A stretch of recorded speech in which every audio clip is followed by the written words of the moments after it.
우시아에 대한 얘기는 26장 1절부터 보게 되면 하나님께서 그에게 각별하게 은혜를 주셨다는 걸 알게 됩니다. 16세 때 그가 왕이 되었습니다. 남유대 10대 왕이 된 겁니다.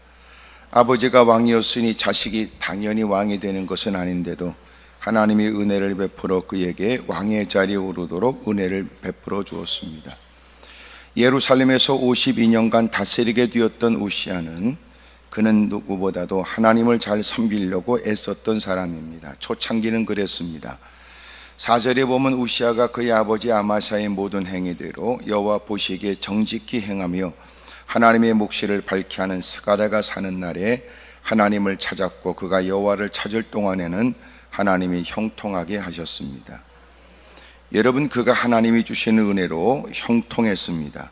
그는 자기가 하고 싶은 일을 마음껏 할 수 있는 여건도 주어졌습니다. 10절에 보면 또 광야에 망대를 세우고 물 웅덩이를 많이 파고 곤과 평지에 가축을 많이 길렀으며 또 여러 산과 좋은 밭에 농부와 포도원을 다스리는 자를 두었으니 농사를 좋아함이었더라 그랬습니다. 그는 하나님이 주신 은혜 때문에 자신이 좋아하는 일도 할 수 있게 됩니다. 하나님이 각별하게 은혜를 베풀어서 싸우는 모든 일들은 늘 승리케 하여 주셨습니다. 7절에 보면 하나님이 그를 도우사 블레 사람들과 구르바 아래 거주하는 아라비아 사람들과 마온 사람들을 치게 하셨습니다. 8절에는 암몬 사람들이 우시아에게 조공을 바치매 우시아가 매우 강성하여 이름이 애굽 변방까지 퍼졌습니다. 하나님이 그에게 부어주신 은혜는 모든 일에 다 나타나집니다. 계획된 일은 추진이 됩니다. 하고 싶은 일을 할 수 있습니다. 누구도 감히 넘볼 수 없도록 하나님이 강성하게 하셨습니다. 그의 소문은 곳곳에 퍼지게 되었으니 누구도 감히 그와 싸우겠다고 나서는 사람이 없습니다. 그리고 오늘 본문의 15절에 예루살렘에서 재주 있는 사람들에게 무기를 구하게 하여 망대와 성곽 위에도 화살과 큰 돌을 쏘고 던지게 하였으니 그의 이름이 멀리 퍼짐은 기이한 도우심으로도 강성하여 짐이었더라 그랬습니다. 그가 잘된 이유가 어디 있어요? 기이한 도우심입니다. 이건 하나님이 그에게 베풀어 주신 은혜를 얘기하지요. 노력에 대한 결과가 아닙니다. 주변의 사람들이 머리를 맞대고 계획하고 추진함으로 얻어낼 수 있는 것은 아니었습니다. 하나님이 도우셨기 때문입니다. 하나님께서 역사해 주셔서 누구도 상상하지 못한 일, 누구도 이룰 수 없는 일을 이루도록 도와주신 겁니다. 일에 가장 결정적으로 영향을 끼친 사람이 누굽니까? 5절에 보면 하나님의 묵시를 밝게 하는 스가랴가 사는 날에 그랬습니다. 여러분, 스가랴가 있는 동안 그는 누구보다도 하나님을 잘 섬기려고 애썼다는 걸 알게 되지요. 그래서 가르침을 쫓아 하나님을 찾았고 하나님을 찾을 동안 하나님은 그를 형통하게 하셨습니다. 계속은 아니었습니다. 그러므로 성경은 여호와를 찾을 동안 이렇게 얘기를 해요. 여러분, 한번 엎드려 기도해서 위기를 모면했다고 해서 남은 생애가 형통할 거라고 말할 수는 없습니다. 끊임없이 하나님을 의식하고 하나님의 지도와 인도를 구하고 하나님께 도움을 청하게 된다면 하나님은 그가 하나님을 은혜를 구할 동안, 하나님을 찾을 동안, 하나님을 바라볼 동안, 하나님을 의지할 동안 하나님께서 그에게 은혜를 베풀어 줍니다. 당장의 위기만 모면하면 된다고 생각하는 건 바른 신앙 아닙니다. 이 어려움 위기만 벗어나기만 하면 다시 내가 무릎 꿇을 일 없고 내가 몸부림치고 사력을 다해 애쓸 이유가 없다고 생각하는 더러운 생각을 가지고 기도하는 것, 결코 하나님이 그런 기도에 농락당할 거라고 생각하니 얼마나 가증스럽습니까? 하나님은 그렇게 몇 번 엎어져서 위기만 모면하면 더 이상 내가 그렇게 애쓸 것 없다고 생각하는 바르지 못한 신앙에 주님이 속지 않습니다. 여러분, 하나님께서 하나님을 찾을 동안 하나님이 형통하게 하셨는데 그 일에 영향을 줬던 것은 스가랴였습니다. 여러분, 저와 여러분들에게도 신앙생활에 중요한 게 뭐예요? 하나님의 말씀이 중요하고 말씀을 바르게 가르쳐주는 주의 종이 필요하고 매사에 그런 지도를 받고 살아가는 것은 중요한 일입니다. 그런데 문제는 가면 갈수록 사람들은 지도를 받으려고 하지 않습니다. 손에 들고 있는 성경을 읽지도 않습니다. 읽는다고 깨닫는 건 아니지만 배우려고도 하지 않습니다.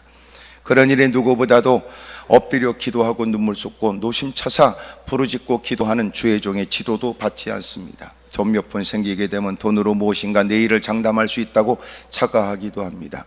배경이 있으면 배경으로 무엇인가 내 일을 자신할 수 있다고 착각합니다. 오만이지요, 교만이지요. 그래서 놀라운 건 하나님의 전에 다가왔을 때 하나님의 도움이 절박한 사람이라는 걸 모든 사람이 다 알고 있는데 시간이 지나면 그 인간만 잊어버린 것 같습니다. 여러분, 누가 봐도 저 인간이 하나님께 엎어질 때는 오죽하면 엎어졌을까, 오죽하면 저렇게 부들부들 떨까. 무사람들은 다 꼬라지를 보면, 처지를 보면, 상황을 보면 혀를 차면서 저 사람에겐 하나님밖에 없다라고 느껴지는데 정작 기도하는 그 인간은 그걸 잊어버린 것 같습니다. 그리고는 돈 몇 푼 손에 쥐면 눈에 뵈는 것 없거나 형평화 여건이 개선되어지면 그것이 다 된 듯한 착각에 빠져 그릇된 일을 행하기도 합니다. 그래서 우리에게 필요한 것은 무엇보다도 여러분, 하나님 중심으로 살아야 되지만, 말씀 중심으로 살아야 되지만, 교회 중심으로 살아야 되지만, 중요한 건 지도를 받는 겁니다. 지도를. 교회를 다닌다고 다 지도를 받는 거 아닙니다. 교회를 다니면서 지가 지도해 주려고 하는 인간도 있습니다. 여러분, 나이 퍼먹고 장로, 권사, 집사 그러면 개폼 잡고 더러운 짓을 합니다. 이제는 가는 곳마다 지가 찝쩍거려도 되고 지가 목소리를 높이면 다 된다고 생각하고 열심히 하는 사람으로 불려지면 그때부터 누구의 통제도 거부한 채 못된 짓을 서슴없이 하는 경우도 많습니다. 더 이상 그는 지도를 할 사람이 없습니다. 그도 지도를 받을 마음도 없습니다. 설교를 듣되 설교를 비판하지 설교를 통하여 자기를 살피지 않습니다. 마치 엑스레이를 찍겠다고 다가가서 지가 엑스레이를 살피는 것처럼, 여러분, 지가 엑스레이를 살펴야 될 겁니까? 엑스레이가 자기를 몸뚱아리를 살펴야 될 일이겠습니까? 여러분, 마치 인간이 그렇단 말이에요. 말씀 앞에서 자기를 살펴 더러운 건 고쳐야 되고 바르지 못한 건 개선해야 되고 또 새로운 각오와 결단도 가져야 되는데, 안타깝게도 교회를 출입하는 목적이 이제는 자신을 드러내고 자신을 나타내고 거들먹거리고 자기의 위세를 드러내고 위력 행사하겠다고 교회를 다닌다면 저주입니다. 망조입니다. 동네 나가면 여러분 찍소리도 못하는 게 교회 오면 목소리를 높이고 성도들 앞에는 여러분 거들먹거리려고 하는 건 절대로 바른 신앙 아닙니다. 이미도 그건 더러운 귀신이 올라타고 있는 거지. 하나님 중심으로, 말씀 중심으로, 교회 중심으로 신앙생활해야 되지만 진짜 중요한 건 여러분 지도를 받는 겁니다. 나는 여러분이 섬기는 교회 이미도 적을 두고 있고 목사님이 지도를 받고 신앙생활하고 있다면 목사님의 지도를 잘 받아야 됩니다. 만약 네가 지도받기 싫으면 당신은 그 교회에 바른 목적으로 다니는 거 아닙니다. 왜냐하면 교회를 다니면서 은혜가 없는데 그 교회를 왜 다녀요? 밥 퍼먹으러 다녀요? 길에 올려 다녀요? 친목회예요? 산악회입니까? 동호회입니까? 그리고 예배 시간엔 개폼 잡고 앉았다가 예배 끝나고 나면 더러운 짓 한다면 이것처럼 끔찍하고 마귀적인 일이 어디 있겠어요? 무엇보다도 하나님 말씀에 겸허히 무릎을 꿇고 진작의 말씀을 경청하여 이렇게 성도들을 위해서 그렇게 섬기는 교회 목사님이 눈물을 쏟고 기도하며, 그리고 하나님께서 무엇을 원하시는지 심사숙고하여 하나님의 뜻을 깨달아 주의 말씀을 증거하는 일에 기쁨으로 하나님이 우리에게 허락하신 거룩한 만찬에 기쁨으로 배를 불리고 사모하는 만큼 충족된 모습이 되어져 삶의 현장에 들어가 이제는 그렇게 살아보겠다는 맹렬한 기세에 용사 같은 면모가 우리에게 있어야 합니다. 그런데 지도를 받지 않습니다. 지도하려고 그러면 그걸 지적질이라고 생각합니다. 여러분, 가르쳐주면 그것을 받으려고 하지 않습니다. 불행한 일입니다. 불행한 일. 오늘 저와 여러분에게 있는 못된 버릇은 고쳐져야 됩니다. 어느 순간 그렇게 잘 모른다 싶어서 들으려고 그러고 배워야 된다고 하는 자기 자신을 고백하면서 열심히 지도를 받으려고 애썼을 때가 가장 좋을 때입니다. 문제는 이제는 하나님께 무릎 꿇지 않습니다. 기도하면서 이제는 하나님을 가르치고 하나님을 지도하려고 합니다. 하나님 이렇게 하세요, 하나님 저렇게 해야 됩니다. 간혹 몇 마디 섞어서 쓰는 말, 하나님의 영광이라는 말을 빙자하고 또 영혼 구령이라는 말도 간혹 씁니다. 하지만 결국 그는 자기의 입속을 챙기거나 자기의 탐욕스러운 마음을 충족시키게 혈안이 되는 겁니다. 그러면서 누군가에게 기도를 열심히 하는 사람으로 보여주길 원하거나 누구보다 꽤나 괜찮은 사람으로 나도 이만하면 장로들 자격이 있지, 권사들 자격이 있지, 집사, 안수집사들 자격이 있는 거 아니냐라고 과시할 생각이라면 교회 안에서도 벌어지는 더러운 원수마의 계략에 휘둘리고 있는 겁니다. 은혜는 없으면서도 은혜 있는 자처럼 보여지기 원하고 기도도 안 하면서도 기도하는 사람처럼 보여지길 원하는 건 우리가 대단히 경계해야 되고 깨어있어서 언제나 조심해야 될 일입니다. 하나님의 묵시를 밝게 하는 스가랴가 있을 때 하나님의 뜻을 알아 하나님의 말씀을 증거하면서 깨닫게 하기 위해서 힘쓰는 스가랴의 지도를 받을 때 16세가 되어서 왕이 되었으니 누군가의 도움이 절실할 때겠죠. 뭔가를 모르니까 도움이 필요하다는 건 본인도 부정할 수 없었겠죠. 그런데 그 강력하게 지도를 받고 어떻게 지도를 해야 된다, 어떻게 왕으로서의 일들을 감당해야 될지에 관해서 하나하나 말씀을 통하여 배웠던 그는 하나님이 기이하신 도우심을 경험하게 되지만 불행한 일은 스가랴가 세상을 뜨고 난 다음에 그는 이제 아나무인격의 사람이 된 겁니다. 여러분, 그것은 사람이 있든지 없든지, 소위 나를 지도하는 사람이 세상을 뜰 수도 있지만 나를 지도하는 사람이 있으나 나도 이제는 더 이상 지도가 필요 없는 사람이 됐다고 착각하는 것은 마찬가지 일이겠죠. 그동안 받았던 교육은 어디 갔으며 그동안 그렇게 귀에 못이 박히도록 들었던 말씀은 어디 갔는지, 하나님이 그를 도와 나라는 경고해 줬고 하나님이 기이한 도우심으로 어떤 누구도 감히 넘보지 못하는 나라가 되도록 만들어 줬지만 이제 그는 하나님이 주신 좋은 여건 속에서 어떤 누구의 도움도 필요 없다는 듯 거들먹거리고 오만한 인간이 되어버렸습니다.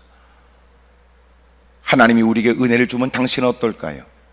오늘은 여러분, 하나님의 도움이 필요한 힘들고 어려운 일 때문에 무릎을 꿇었지만 당신의 환경이 달라지거나 형편이 달라지거나 조건이 좋아지거나 돈 몇 푼 손에 쥐거나 가는 곳곳마다 당신이 불려지는 무사람과 다른 여러분 호칭이 달라진다면 어떨까요?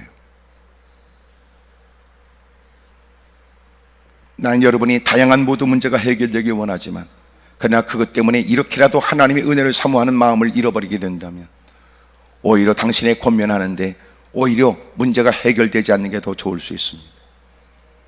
아멘을 안 하는 거 보니까 그래도 뭔가는 챙겨 갖고 가고 싶지요.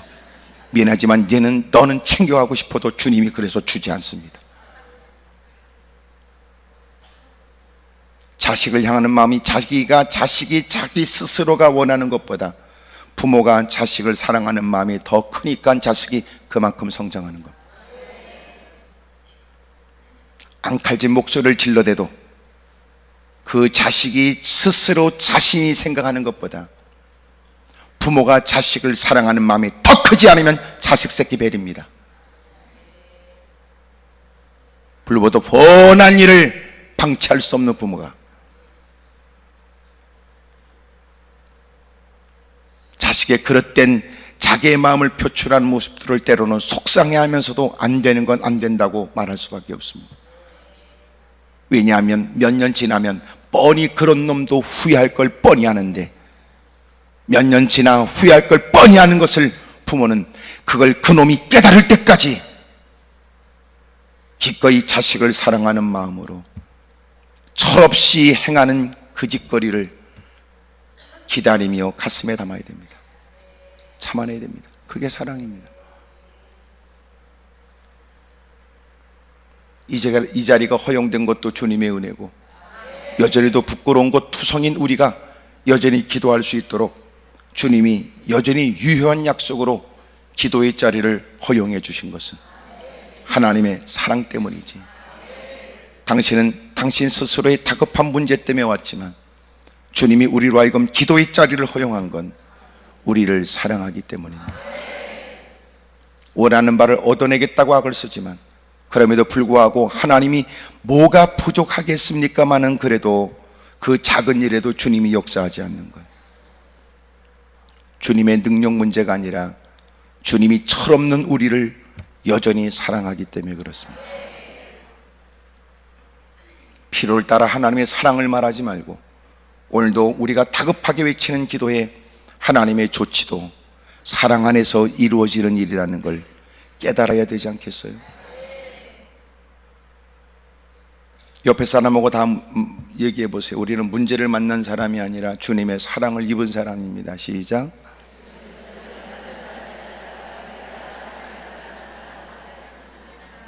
한 번 더 인사하세요. 우리는 얻어 터진 사람이 아니라 주님의 은혜를 입고 있는 사람입니다. 그래, 시작.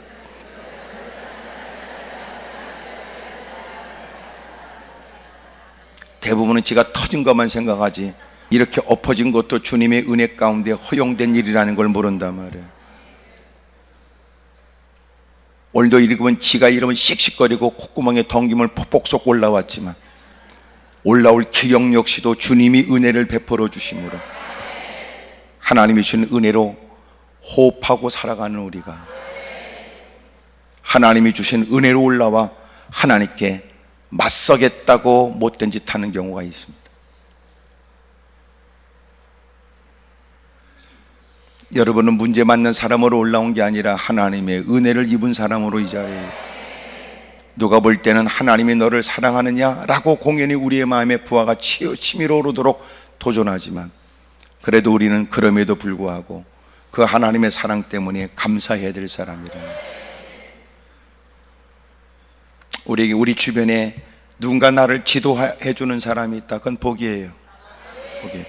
대부분 남다른 높은 자리에 올라갔다 비참하게 여러분 나락으로 떨어진 사람, 비참하게 바닥에 곤두박질하는 사람들, 무사람들에게 주목을 받은 만큼이나 여러분 개망신을 당하고 부끄러움을 겪는 사람들, 여러분 대부분 뭐라 그러는지 아세요? 그 사람에게 조언해 줄 사람이 없었다는 거예요. 조언해 줄 사람이 없는 건 두 가지예요. 재수 없어서 누구도 그 인간 상대하지 않는다는 것과 두 번째로 그 인간의 귓구멍이 막힌 거예요. 얘기해 주는 사람이 없는 게 아니라 얘기를 듣지 않는 거예요. 사람들이 다 얘기해요. 끔찍한 일에 여러분 많은 이슈가 되었던 많은 인물들에 관해 뒷얘기 들어보면 주변에 많은 사람이 염려하며 얘기했다는 겁니다. 그러면 안 돼, 그러는 거 바르지 않아, 조심하는 게 좋아, 그렇게 하는 것은 내가 볼 때는 바르지 않는데 얘기했다는 거예요. 그러나 위치가 달라지고 여건이 달라지니까 이제는 그런 얘기 듣지도 않고 그런 얘기 또 들을까봐 사람과의 만남도 회피하고 그러더니 그 비참해진다는 거예요. 언제나 우리가 잘못된 것은 내 자신이 알아요. 내 양심이 나를 지적해. 이건 아니다, 아니다. 그러면서도 그는 지가 하고 싶은 대로 해요. 이건 아니지. 그래도 지가 하고 싶은 짓 해요. 하고 싶은 짓을 마음껏 해요. 근데 놀라운 건 내 안에서 아니다 싶은데도 서슴없이 행하게 되면 다른 사람이 알아요. 그러나 다른 사람이 알아도 선뜻 그 사람에게 한두 번의 일로 그 말을 하기가 어려워요. 얘기할 때는 보다 못하 얘기하는 보다 못해서 얘기하는 거예요. 근데 보다 못해서 얘기했는데 거절하면 그때는 희망이 없는 거예요. 대부분 자빠지고 쓰러지는 비참한 인간들의 단계가 그렇습니다. 본인이 알아요. 본인. 이건 아니다. 거기다 잔머리 굴리면 회개하면 되지. 지가 지추둥이로 그렇게 얘기하면서 못된 짓 합니다. 시간이 지나면 사람들이 다 알지요. 아유, 저러면 안 되는데, 저러면 안 되는데. 그러나 한두 번의 일 갖고는 사람들이 선뜻 나서서 얘기 안 해요. 보다 못해 사람들이 얘기하지. 저기 더 이상은 안 될 것 같아서 하는 얘기인데, 나도 보다 못해서 하는 얘기인데, 사람들이 자꾸 이 말 저 말해서 내가 너를 아끼는 마음으로 이제라도 내가 하는 얘기인데, 근데 여러분처럼 아무 대답도 안 하고 말하는 사람이 민망하도록 뚫어지게 쳐다만 보고 있으면, 아, 더 이상 이 인간하고는 대화가 안 되는구나. 그리고 사람들은 포기해요. 누군가 나서서 얘기해 줘야 되는 것이 아니냐라고 하면 내가 했는데 그 인간 이미 귀는 막혀버렸더라. 괜히 그런 얘기할 거 없다. 한마디 더 하면 그 인간 싸울 태세더라.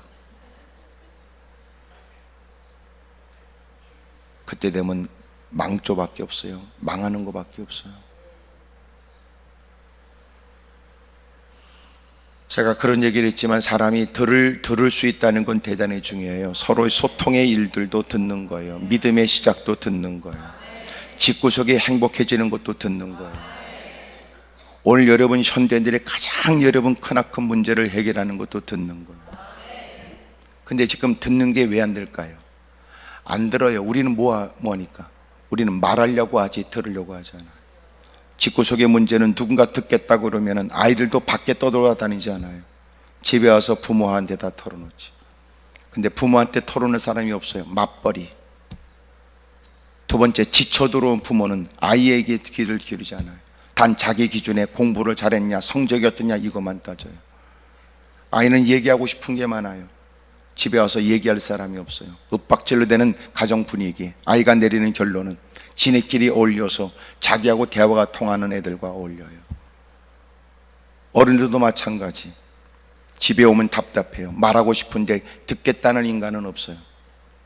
그러면 될 수 있으면 집으로 돌아가는 귀가 시간이 늦어지죠. 밖에서 술 퍼먹고 들어오는 것은 여러분 어울리면서 마시기도 하지만 집에 들어와서 맨정신으로는 어려울지도 모릅니다. 그래서 술 퍼먹고 들어올지도 몰라요. 왜 술 먹냐고 말하지 모르지만 정작 그 사람은 그것이 겨우 숨 막히는 가정에서 살 수 있는 방법인지도 모르죠. 가장 근본적 원인이 어디 있어요? 자기의 답답한 마음을 얘기하고 싶어요. 직장 생활에 돈을 아무리 많이 벌어도 받는 스트레스가 있어요. 누가 볼 때는 재밌게 일하는 것 같은데 그에게도 남모르는 아픔이 있을 수 있죠. 이런저런 얘기를 하고 싶어요. 문제는 들어줄 사람이 없어요. 얘기 좀 하겠다고 들어오니까는 여보 얘기 좀 하자. 가만히 있어. 지금 이 텔레비 중요한 거 봐야 되는데. 이거 끝나고 나면.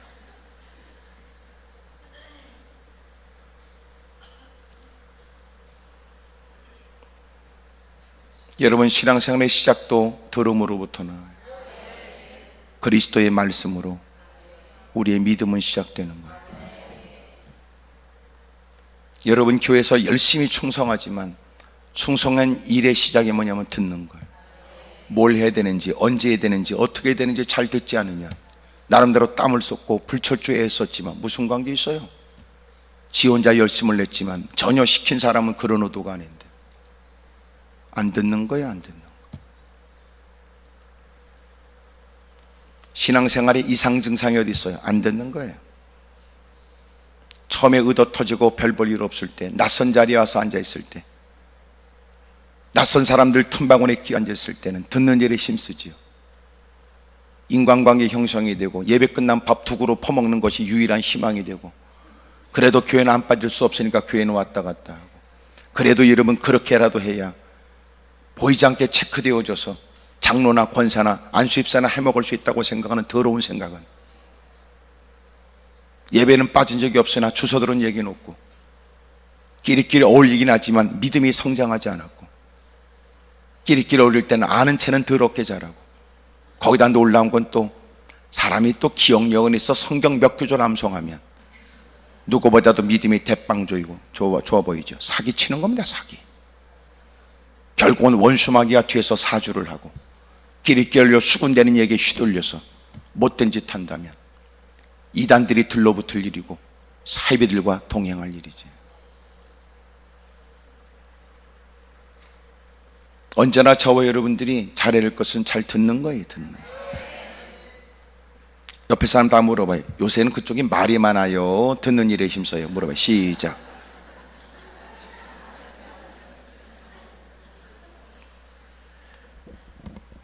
난 여러분이 왜 웃는지 알아요.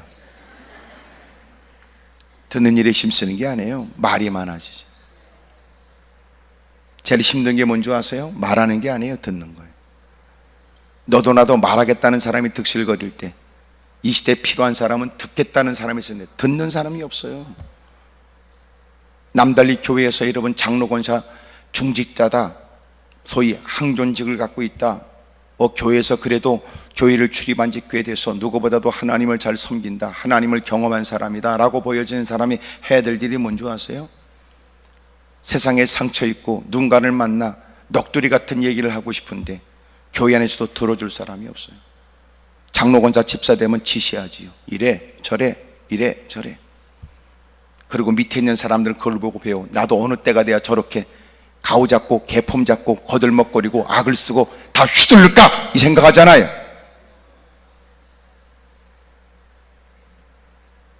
그러니 교회는 꼰대들만 남아있고 젊은 사람들은 그런 거 싫어해요. 말도 되지 않는 일에 지가 무슨 대장이나 된 것처럼 휘둘라고 그러는 거 꼴 보기 싫어요. 혈연관계도 이런 벗어나서 홀로 살겠다고 집을 나갔는데 교회 오니까 여러분 막 휘둘러? 싫어해요. 회사 분위기도 옛날에 여러분 상사와 부하 직원의 관계도 지금은 많이 달라졌고, 요새도 제가 얘기 들어보니까 군대도 개판이더라고요. 군대는 인사도 안 하고 요새는 안녕하십니까 그런데 단아까도 없대요. 안녕하세요 이런데. 개판입니다. 개판.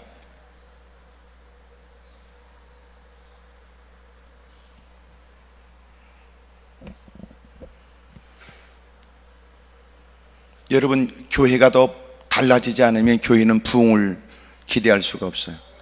나갔던 젊은이들이 들어오도록 만들어야 되고, 갈등하고 있는 젊은이들이 머무르도록 만들어야 돼요. 머물면서 자신이 있는 이것이 얼마나 기쁨이고 즐거움인지를 여러분 막 기쁨으로 고백이 돼야 그걸 뭐라고 그래요? 전도라고 그러는 거예요. 교회 다니는 게 버거운데 무슨 놈의 개떡까지 전도가 돼요.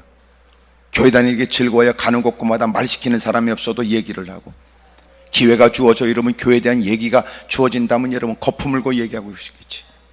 알아듣는 사람은 없어도 그의 밝은 얼굴을 보면 교회 다니는 게 좋을 거라고 사람은 느낄 거예요.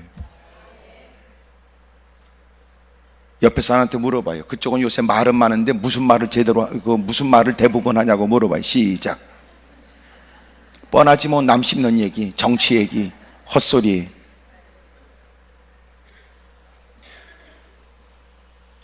전도는 특별한 거 아니에요. 전도는 이미 자신에게 예수님이 어떤 영향을 줬는지 그게 없으면 전도가 안 돼요. 배워서 될 일이 아니에요. 여러분, 전할 마음이 없는데 무슨 배운다고 됩니까? 개떡이나. 학교 다닌다고 다 여러분 다 우등생이 되는 건 아니지. 마지못해 가는 걸 뭐, 초등학교 애들도 이러면 가는 거 보세요. 신발 주머니 질질 끌고 가지.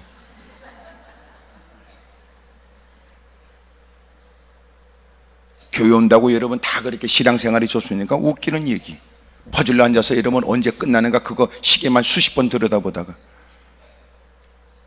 평상시 읽지도 않는 성경 이리저리 들척거리다가 괜히 여러분 이것저것 고개를 들려 오늘 누가 왔나 출석부 부르다가 예배가 끝날 좀 콧구멍에 느껴지는 여러분 저 식당에서 나오는 냄새 보면 아 오늘은 카레인가 보다 이렇게 옆에 사람하고 야 오늘 카레다, 카레 먹고 가자 오늘. 그게 예배냐? 그러면서 예배 한 번 드리면 한 주간을 드린 것처럼, 한 주간 신앙생활한 것처럼 52번 드리면 1년 신앙생활이 있습니까? 10년 신앙생활은 뭔데? 예배 여러분 52조 꼬박 참석한 1년 52조 520번 드리면 10년이야? 웃기고 있네. 기억나는 거 밥만 두 그릇 퍼먹고 간 거 하고, 끼리끼리 싸운 거 하고, 끼리끼리 편먹고 대적한 거밖에 더 있어? 철마다 이러면 5만 대 싸돌아다니고, 겨우 가장 중요한 행사는 여러분 봐줘야 하는 거고, 하기 전에도 시끄럽더니 끝나고 나면 후유증에 또 시달리다가, 또 끝나고 나면 또 그 다음 바자에는 또 뭘 할까 그거 걱정하는 게 그게 신앙생활 답니까?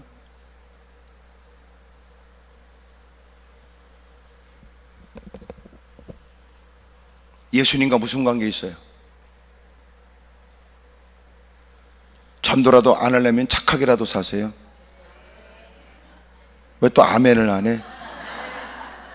옆에 사람 다 얘기해. 저기 전도 안 하려면 착하게라도 살라고 그래. 시작. 착하게 살지 않는 인간이 전도도 더럽게 안 하는 게, 가는 곳간마다 여러분 장로 권사 집사 소리 듣고 싶어 하니까 세상에서 더럽게 보는 거예요 교회를. 저런 게 교회의 장로란다. 다른 사람들 교회 안 들어봐도 장로, 권사, 집사 이 정도는 남다른 직분이다 사람들은 생각하죠. 누구보다 믿음이 있어야 될 것 같다 이런 생각이 들죠. 교회를 남달리 다녔으니까 그런 호칭을 부릴 거다 이렇게 생각하지만, 똑같이 술자석에 앉아서 퍼먹고 똑같이 싸우고 똑같이 어깨동무하고 밤새도록 악을 쓰고 다니는 게, 그런 것들을 장로, 권사, 집사 세우지고, 그리고 남편이 여러분 자기 남편을 장로로 만든 나쁜 년이죠. 그는 그렇게 어기지로 남편을 장로로 세우니 그게 대단한 거냐? 거지 같은 인간이라면 목사님, 저희 남편 장로 자격 없습니다. 얘기를 하는 것이 교회 살리는 건데 거지 같은 년이 어떻게든지 여러분 장로를 만들면 네가 대단한 거냐? 아니, 그럴 리는 없겠지만 그러면 안 된다는 거예요. 가슴이 털컹 떨어지는 사람 여기 있는데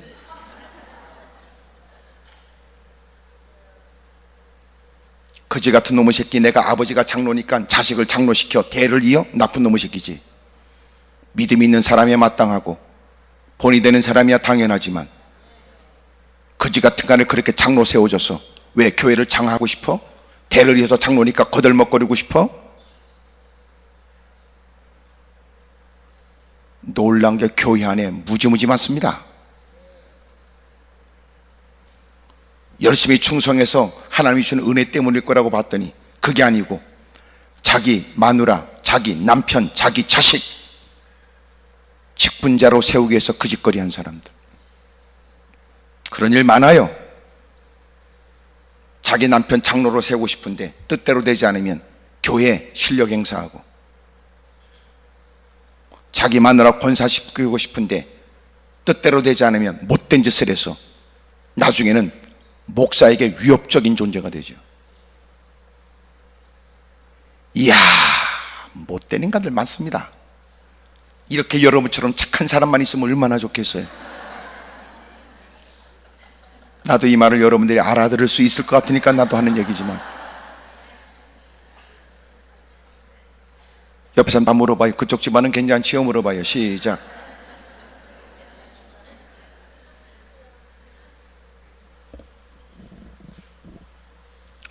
사람이 안 듣는 거예요, 안 듣는 거예요. 오늘 우리의 신앙생활의 이상 증상이 뭐예요? 귀는 막혔고 말만 많아지는 거예요. 그러나 오히려 진짜 주님을 배운 사람은, 진짜 주님을 경험한 사람은 할 말이 없어요. 아멘입니까? 오히려 귀를 더 넓히죠. 매사에 듣겠다고 힘쓰는데 안타깝게도 말이 많은 거예요, 말이. 그리고 자기가 뭔가를 주도해야 되고 자기가 마음껏 뭔가를 해야 된다고 생각하는 것, 이것이 교회 공동체를 무너뜨리고 여러분 교회 부흥을 저해하는 거예요. 여러분을 지도하는 분이 있어요? 소위 강단에 선포되는 말씀을 들으면 자기를 살피고 대놓고 나에게 들으라고 한 말은 아니지만 성령께서 깨닫게 하심을 쫓아 새로운 각오와 결단을 하고, 그래서 시간이 지나서 훗날 아픔 속에서 후회되는 일 중에 하나가 뭔지 아세요? 어쩐지 그때 그 말씀이 자꾸만 나에게 느껴지더라. 어쩐지 자꾸 그 말씀이 자꾸 되뇌어지더라. 어쩐지 그때 그 말씀이 자꾸 마음이 부담이 되긴 하더구만. 그런 거 아니야?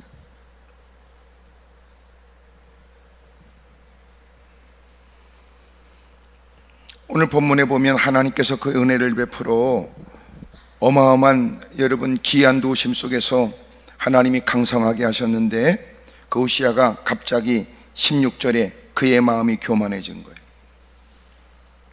그리고 악을 행하여 그의 하나님 여호와께 범죄하되 곧 여호와의 성전에 들어가서 향단에 분향하려고 한지라. 마음이 교만해.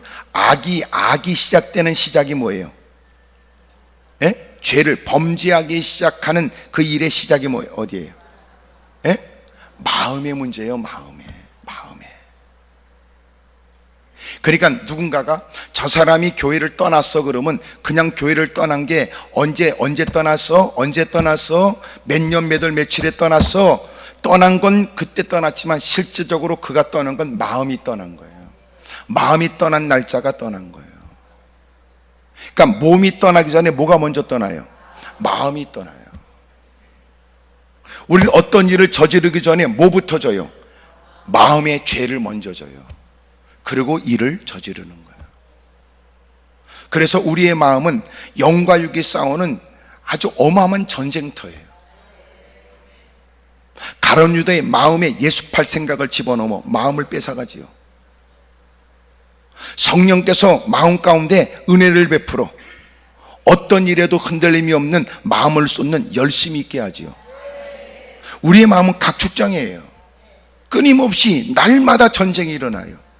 성령 충만이 뭐예요? 성령 충만은 하나님의 기운에, 하나님의 은혜에 완전히 통제된다는 거예요.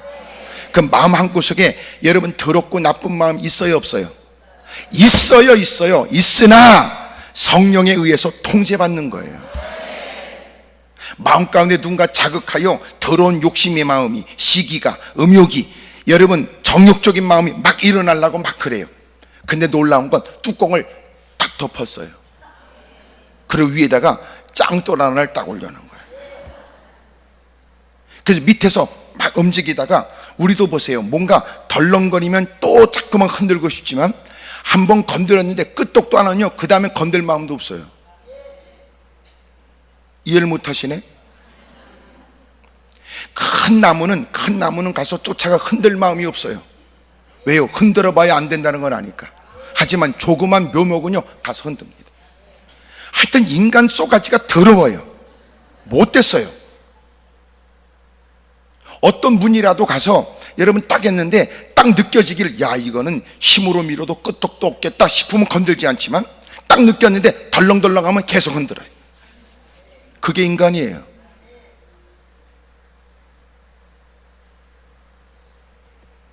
성령 충만이 뭐예요? 완전히 장악하는 거예요.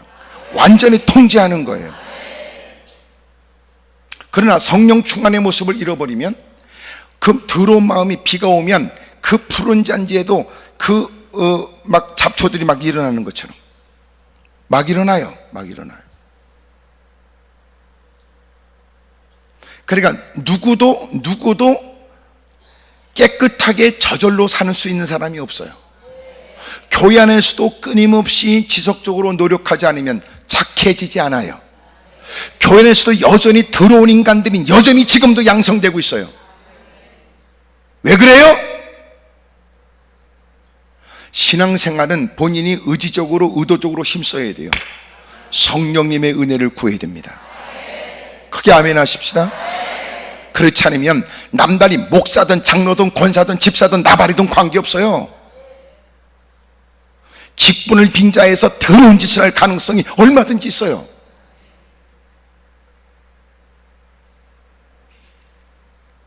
이렇게 여러분도 다 착해 보이지만 이미 마음은 별 생각 다 하고 앉았잖아. 에? 오늘 몇 시에 끝날까? 오늘 점심은 어디서 먹어야 되지? 오늘 올라올 때 택시비는 내가 냈으면 밥은 지가 사겠지.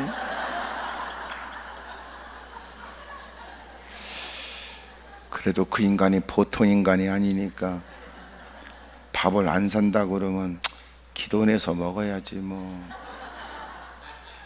아주 계산에 계산을 또 하고 있는 사람.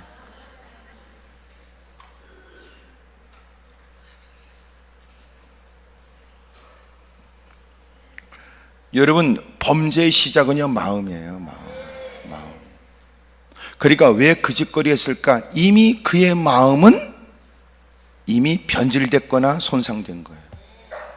그래서 신앙생활 잘하는 사람은 뭐예요? 마음을 잘 유지하는 거예요. 그러면 기도까지 올라왔어요. 깨달았어요. 느꼈어요. 다짐도 있어요. 놀란 건 집구석까지 갈 때까지 못 지켜. 그리고 집에 딱 가면 없는 걸로 하고 없었던 걸로 하고 그러고 살아요. 그래서 원수마귀가 이렇게 모여도 끄떡도 안 해요. 왜냐하면 금방 뒤집어질 것을 알기 때문에 그래요. 우리를 어떻게 하면 넘어뜨릴 수 있는지. 마음이 교만해지니까 악을 행하고 결국은 범죄예요. 범죄의 결과는 뭐예요? 하나님이 내린 저주의 병인 문둥병, 나병, 한센병이 걸려요. 그리고 그 인생은 비참함으로 못 끝나지요. 여러분, 마음이 그랬대요. 마음이 악의 시작이에요. 그러면 날마다 뭘 점검해요? 마음을. 어디서 점검해요? 어디서나. 교회 안에서도 마음을 점검해야 돼요. 옆에 사람한테 물어봐요. 그쪽은 마음은 안녕하냐고 물어봐요. 시작. 다시 물어보세요. 마음은 여기 있냐고 물어보세요. 네 몸뚱아리 여기 있는 거 알겠는데 마음은 여기 있냐고요. 예? 가정생활하는데 남편의 마음이 집에 있느냐, 아내에게 있느냐, 자식한테 있느냐, 밖에 있느냐고요. 교회에 몸은 뚱아리 있는데 마음은 세상에 가 있냐고요. 주님은 우리의 기도를 들어요. 뭘 보고 응답하세요? 마음을, 중심을 보고 응답하세요. 사람의 외모를 보지 말래요. 신장도 보지 말래요. 그의 외적인 좋은 조건도 아니래요. 주님은 그 마음의 중심을 본대요. 기도하면서 드리는 기도가 투박할 수 있어요. 어눌할 수도 있어요. 표현이 멋지지 않을 수 있어요. 논리정연하지 않을 수 있어요. 하지만 주님은 그 마음을 보세요. 그래서 말하진 않아도 그가 뺨을 타고 흐르는 그 눈물의 의미도 주님이 살피세요. 마음의 묵상도 주님이 응답해 주신다고요. 날마다 우리는 뭘 회개해요? 겉으로 드러나는 건 누가 볼 때는 비교되어질 때는 문제가 없는데 그는 눈물을 쏟아야 돼요. 왜요? 그의 마음이 더러우니까요. 제가 가장 싫어하는 게 뭔지 아세요? 고상하지 못한 더러운 인간이 고상한 척하는 거예요. 돌아서면 더러운 짓을 다 하고, 끼리끼리 모이면 못된 짓을 서슴없이 하고, 돈 몇 푼에 눈구녕이 뒤집어져서 악한 일은 서슴없이 하는 인간이 마땅히 눈물 쏟고 회개하고 결단해야 될 현장에 고상한 척하다 가는 거, 가장 역겨운 짓이란 말이에요.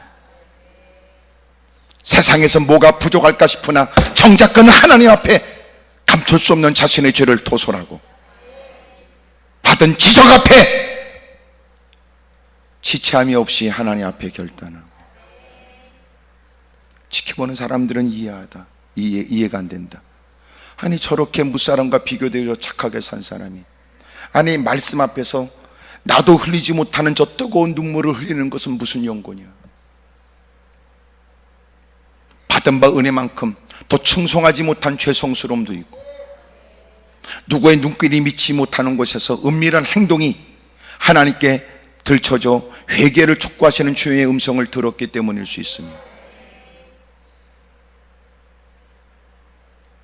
누가 볼 때도 위선과 가식으로 겉으로는 바르게 산다고 했지만 그의 마음은 그런 게 아니거든. 착해 보였지만 마음이 편했던 건 아니었고, 열심히 했지만 진짜 마음이 열심으로 하고 싶어서 했던 게 아니었고,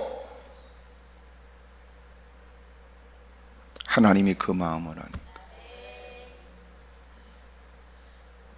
받은 지적을 쫓아 눈물을 쏟고 깨닫게 하심을 쫓아 고개를 떨구고 어깨를 들먹거리며 자신의 죄를 하나님께 고하고. 범죄는 어떻게 시작돼요? 마음이에요, 마음. 그래서 우리의 마음이 늘 하나님을 섬기는 사람으로서의 마음을 갖추기 위해서 끊임없이 지속적으로 애쓰셔야 돼요. 옆에서 물어봐. 그쪽은 어떻게 애쓰냐고 물어봐요. 끊임없이 점검해야 돼요. 불꽃 같던 주님의 눈길 앞에서 자기를 점검하고, 하나님 말씀으로 또 자기를 살펴야 되고, 또 하나님의 말씀으로 채워야 돼요. 또 말씀으로 자꾸만 자기의 마음의 근육을 키우려고 애써야 돼요. 그러니 누가 볼 땐 그는 분주하지요. 아니 그렇게 환경과 형편을 보면 저렇게까지 애쓰며 신앙생활을 권고함과 삶에 어려운 일이 없는 것 같은데 뭐 때문에 저렇게 애쓰냐 말이에요. 그런데 그는 뭔가를 아는 것 같으지요. 이 사람아, 총성소리가 들리지 않는다고 해서 우리가 이 땅에 안전한 건 아니네. 바다가 잔잔하다고 해서 노닥거릴 요트 위에서 간편한 목종에 누워서 그리고 피부를 태우는 거, 그런 거 착각하지 말게나. 예기치 못한 저 지면에서부터 일어난 지각 변동에 파도가 일어나면 당신이 한참 바라봐야 될 산보다 더 높이 파도가 일어나니까.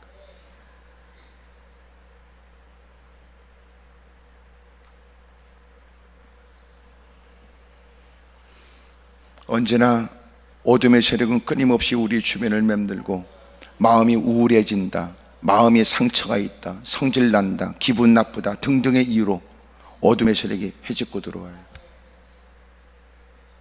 옛날에 고대는 큰 돌을 쪼개는 방법이 뭐냐 하면 큰 바위에다가 얼마큼 자른다는 선을 그어놓고 그 선 따라서 조그만 정으로 구멍을 다 뚫어요. 촘촘히. 그리고 그 구멍에다가 구멍보다 약간 큰 듯한 나무 쐐기를 박지요. 그 다음에 그 나무에다가 물을 부어요.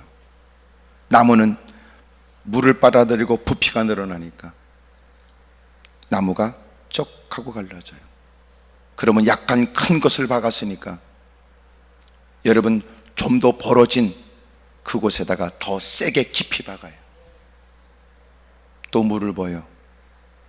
시간이 지나면 쩍 하고 갈라지는 거예요. 어둠의 세력이 틈을 보지요. 처음에는 기분 나빴던 일이 나중에 교회를 떠난 일로, 처음에는 여러분 그냥 우울했던 마음이 나중에는 완전히 우울증에 사로잡혀 주변의 사람들도 힘들게 하고.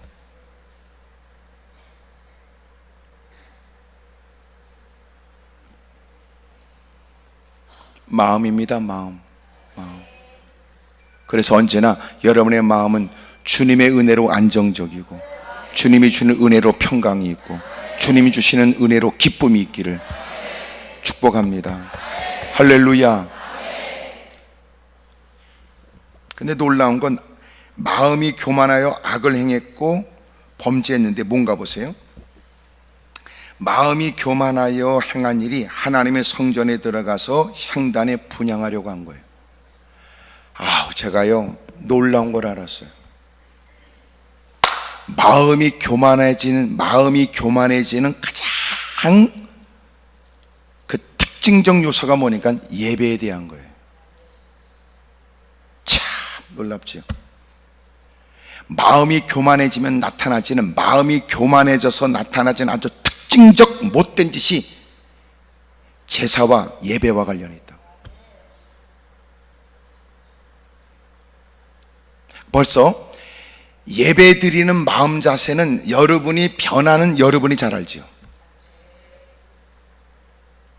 예배를 드리기 전에 예배에 대한 기대감도 있고 예배를 드리면서 성령께서 역사해 주시기를 흠모하며 긴장과 사모하는 마음도 있었던 한때가 사라져버리고 예배에 대한 인식이 달라져요.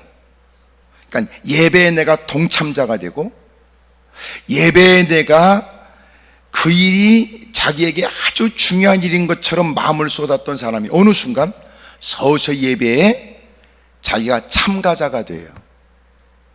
참여자는 그냥 참가, 시간이 지나면 방관자, 시간이 지나면 비판자.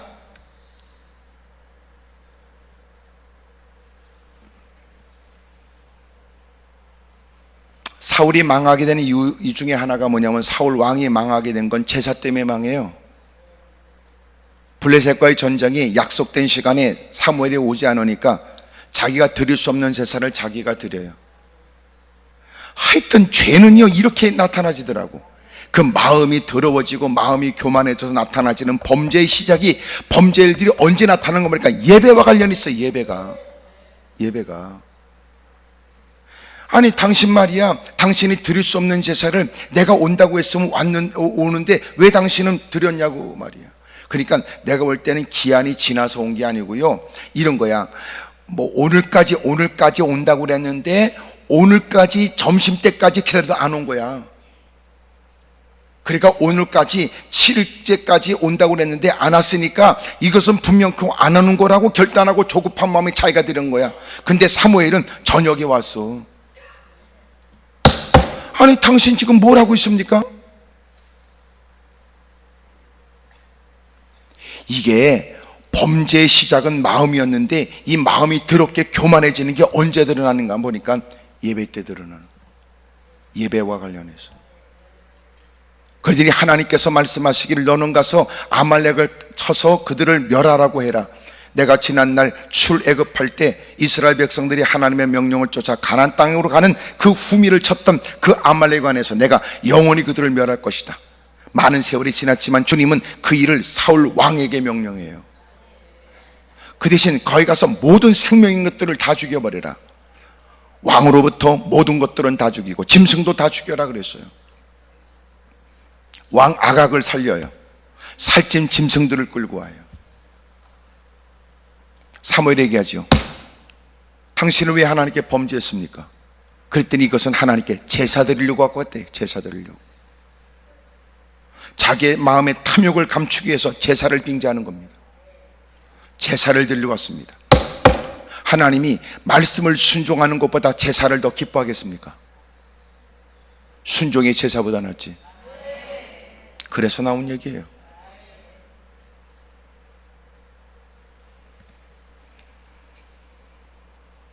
하여간 마음이 교만해지고 범죄하는데 가장 두드러지게 나타나지는 그 징조가 뭐냐면 예배입니다. 예배와 관련이 있습니다.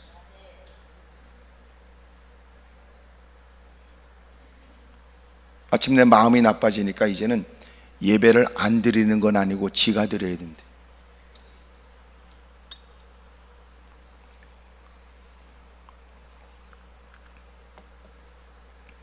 마음이 교만해지니까 이제는 교회에서 무릎 꿇을 마음 없고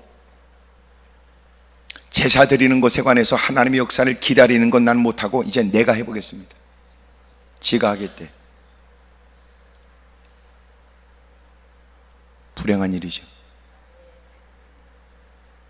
오늘 여러분 예배에 관해서 여러분들 스스로가 느끼기에 어느 순간 예배에 대한 생각에 자꾸 변질되는 건 이미도 내 신앙의 나쁜 일이라고요.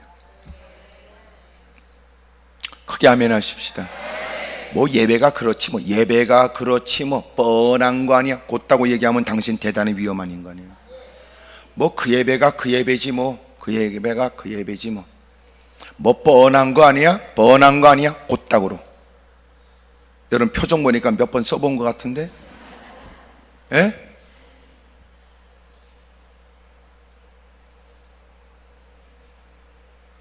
왜 예배가 뻔한 겁니까?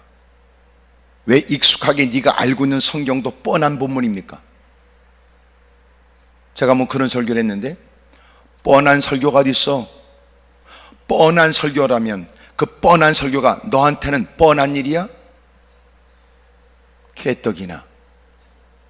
너는 뻔한 설교가 뻔한 성경의 내용이 너에게는 뻔한 일이야?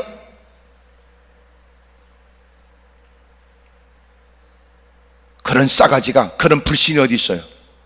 오히려 주님, 내 귀에는 익숙한 말씀이나 내 삶에는 이 일이 익숙하지가 않습니다. 이런 일이 내게 있게 해주십시오. 이런 기적이 나에게 좀 있게 해주십시오. 그것 때문에 울어야 되고 그것 때문에 이러면 희망을 갖고 몸부림쳐들 네가 뻔한 설교? 뻔한 예배? 이미 우리는 마음이 교만해지고 이미 타락의 길을 겪고 있는 거예요. 설교는 설교로 끝나지 않아요. 설교는 어떻게 끝나야 돼요? 간증으로 끝나야지. 하나님이 그때 그 말씀을 듣게 하셨고 하나님은 내 영혼을 소스라치게 놀라게 하셨고 자극하여 심세들이 무엇인가를 새삼 알게 하셨으며 기도를 안 한 건 아니었으나 어떤 마음으로 해야 될지 다시 알게 하셨으므로 하나님께도 매달려 몸부림치는 중에 이제는 그 일이 내일 됐습니다. 어떻게 뻔한 본문이에요? 어떻게 뻔한 설교야? 어떻게 뻔한 예배입니까? 오히려 네가 뻔뻔해지고 있는 거지.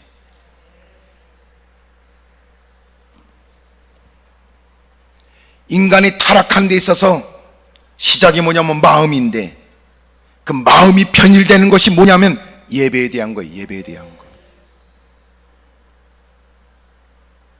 두세 사람이 내 이름으로 모인 곳에도 주님이 계신다는 거.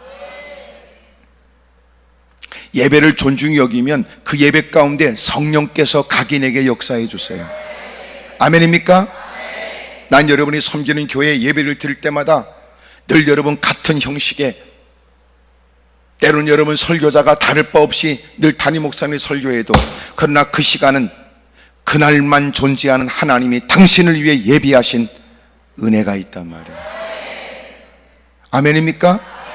왜냐하면 하나님은 지금도 살아계시니까, 지금도 성령님은 역사하시니까. 근데 왜 우리는 죽은 하나님, 생명력이 없는 의식에 마음을 두거나 뻔한 예배라고 거짓거리하고 살아요. 예배 횟수가 늘어나고 10년, 20년이 지나면 당신은 그 많은 횟수만큼이나 새로운 깨달음이 있고 신앙은 성장해야 되고 사고의 폭은 넓어지고 시각이 달라지고 시야가 넓어져야 되고 품어야 될 사람은 늘어나고 기도의 제목들은 더 확대돼야 되고 우려해야 될 일이 달라지고, 때로는 지금까지 마땅한 일로 여겼던 일들이 어느날 완전히 인생의 방향이 틀어지고, 뻔한 기도가 어디 있으며 뻔한 예배가 어디 있습니까? 바울과 바나바가 안디옥 교회에서 사역하면서 주님을 섬겨 금식할 때 하나님이 깨닫게 하신 것, 교회의 중적인 역할을 감당하고 말씀을 증거하고 말씀을 가르치는 두 사람, 하나님이 부어주신 은혜에 날마다 교회는 부흥될 때 기도하는 그들에게 하나님이 가르쳐 주기를, 내가 따로 구분하는 사람들을 내 뜻을 받드는 일에 보내라고 그러잖아요. 선교사로 파송하라는 거예요. 누군지 아시지요? 교회 그렇게 중적역을 감당했던 바울과 바나바를 선교사로 파송하라는 거예요. 그거 아니에요? 늘 뻔한 기도입니까? 뻔한 기도입니까? 뻔한 예배입니까? 그러면서 마침내 개인의 삶은 달라지고 사역의 방향이 틀어지고 세계 선교 지도는 달라지고 이방인들은 복음을 듣게 되고, 2차 전도여행 때는 빌립보로 방향을 바꾸게 된다고요. 아시아에서 복음을 증거하겠다고 의도적으로 애쓰는데 하나님께서 그들의 방향을 틀어 바다를 건너가 그리고는 빌립보에 가서 복음을 증거하게 만들어요. 뻔한 겁니까?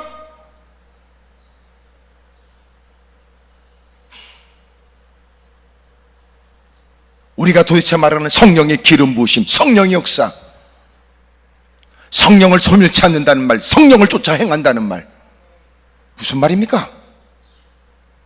지금도 하나님은 살아계셔서 지금도 우리를 통하여 영광을 받기 위해 주님이 우리에게 하신 말씀을 생각나게 하고 예수님이 이 땅에서 하신 일처럼 또 다른 모습으로 성령을 통하여 우리와 함께 하시며 위대한 일을 이루시는 걸 우리는 기대하고 살지요. 뻔한 게 어디 있어요? 어제와 다를 바 없는 하루 일과를 보내지만 오늘은 어제와 다르기를 기대하고, 오늘 또 하나님이 우리에게 생명을 허락하신 하루 일과에 어떻게 주님은 역사해 주실 건지 흥분된 마음으로 기대하고 살아야 될 우리인데, 뻔하다니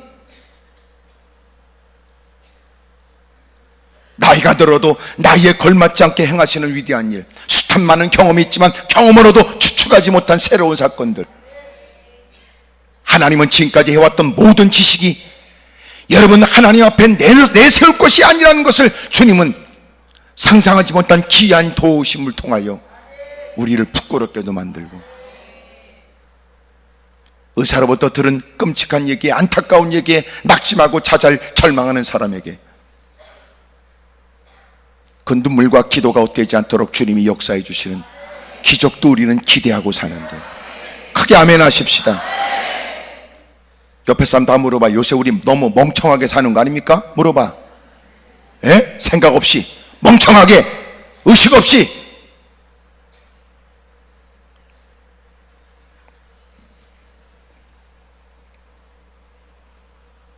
마음이 문제입니다. 마음이. 그러니까 요새 신앙생활 재미가 없지. 교회 가자 그럼 뭐 교회 가봐야 뻔하지 뭐. 예배 드리자, 예배야 뭐 뻔한 예배 뭐. 어떻게 뻔해?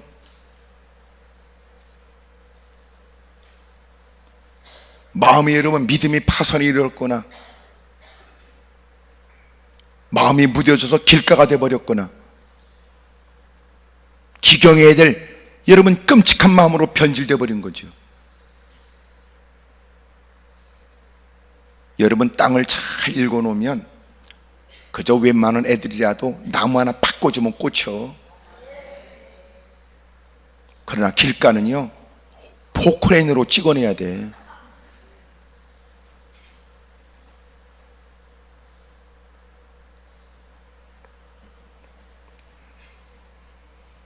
오늘 이런 마음의 변질됨은 가장 드러나는 모습, 희한하지요. 참 인간이 마음이 교만해지고 오만해지면 구분해서 넘봐서는 안 될 영역을 자꾸 넘어들려고 하는데 그게 뭐냐면 예배에 대한 거예요. 예배에 대한. 참 놀랍죠. 우리 주변에도 보세요. 사람이 마음이 삐딱해지고 돈 품게나 벌게 되고 사회의 위치가 달라지면 예배 드리는 자세부터 싸가지가 없어지죠.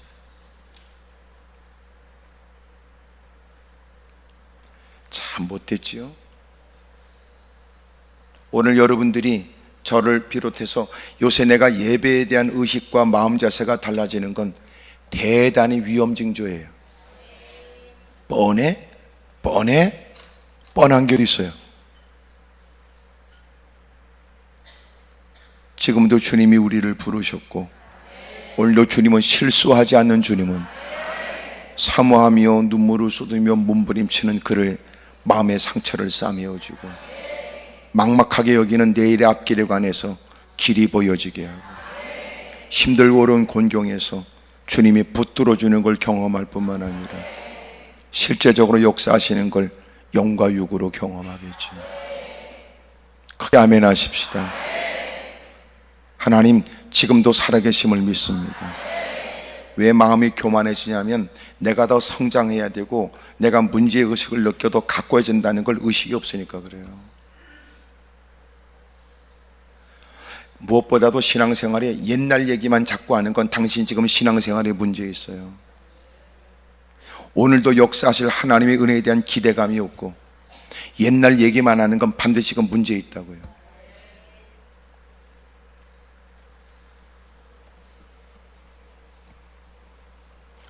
마침내 사람들이 쫓아가서 만류해도 만류의 얘기를 안 들어요. 이제는 예배를 우습게 여기는 거야.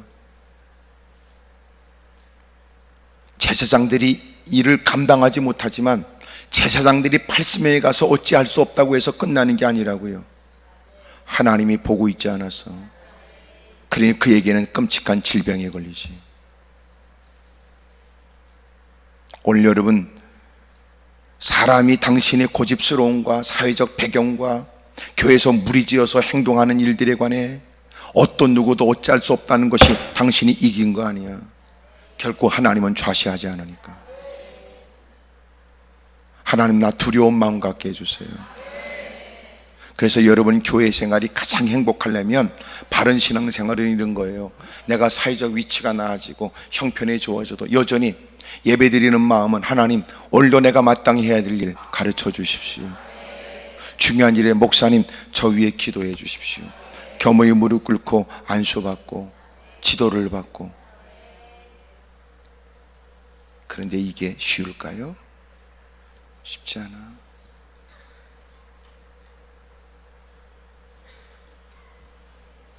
여러분 교회 가서 잘하세요.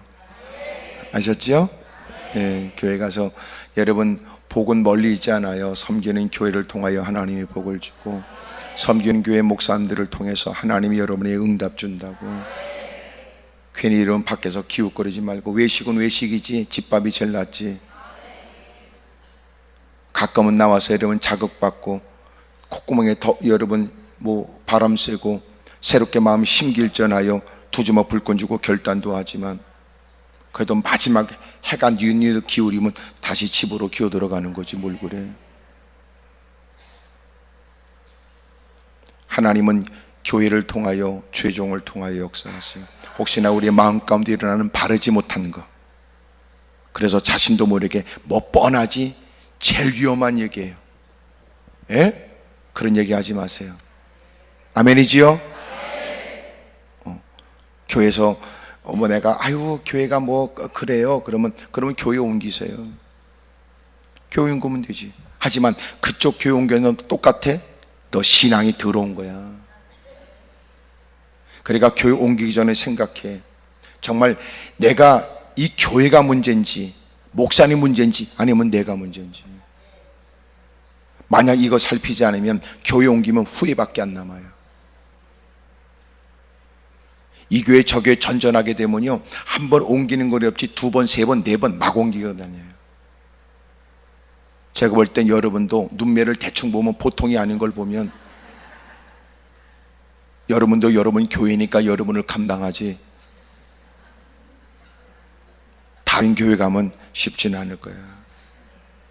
어차피 그 교회에서 올해도 맡은 바 사명이 있으니까 독도는 우리 땅 거리고 뭉개고 앉아서 열심히 충성하세요. 아멘입니까? 여러분도 보통은 아니잖아. 옆에 사람 다 물어봐. 저기 그쪽도 보통은 아니시죠? 그래요. 시작. 대답해야지. 보기보다 더합니다. 그렇게.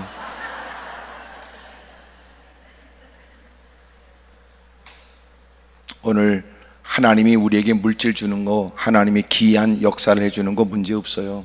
문제는 우리가 교만해지는 거예요. 하나님 제 마음을 붙들어 주십시오. 그리고 늘 구분될 줄 알고 늘 지도를 받고, 하나님이 물질 주면 모레 형편 주면 어떻게 변질될지 모르고 예배부터 허물어지는 걸 뭐. 이제는 여러분 예배를 끝까지 지키세요. 아멘입니까? 여러분 예배를 예배답게 그런 의식을 잊지 말라고 말해요.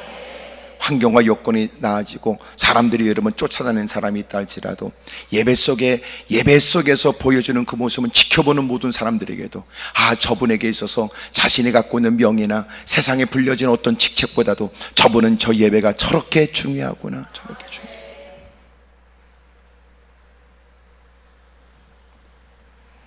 우리가 무슨 성당처럼 말이지 뭐 특별한 건 안 하고 무슨 하여튼 뭐 찍거나 무슨 물로 무슨 뭘 하거나 뭐 이런 건 안 하고 무슨 대단한 교황보 무슨 어떻게 입을 맞추고 엎어져서 뭘 하고 그 짓거리 안 하니까 우습습니까?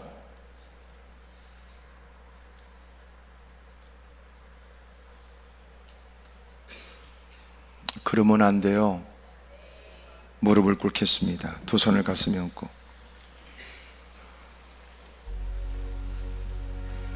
범죄하게 되는 가슴 아픈 일이 뭐냐면 마음의 교만 때문인데, 그 교만은 제사와 관련되어져 드러나요. 오른손을 높이 들겠습니다. 왼손을 가슴에 얹고. 하나님, 저 어떤 경우에도 예배를 예배답게 드리게 해주세요. 크게 아멘 하십시다. 따라합시다. 하나님 아버지, 저 어떤 경우에도 예배가 예배답게 해주세요. 예배가 예배답게 해주세요. 두 손을 높이 들겠습니다. 왜 목사가 작게 보여져요? 왜 목사 얘기가 하찮게 들려져요? 왜 예배를 여러분 가볍게 여기려고 그래요? 이미 당신은 마음이 오만해지고 교만해지는 거예요. 하나님 용서해 주세요. 심지어 주님을 크게 세 번 부르고 통성간절히 기도합니다. 주여!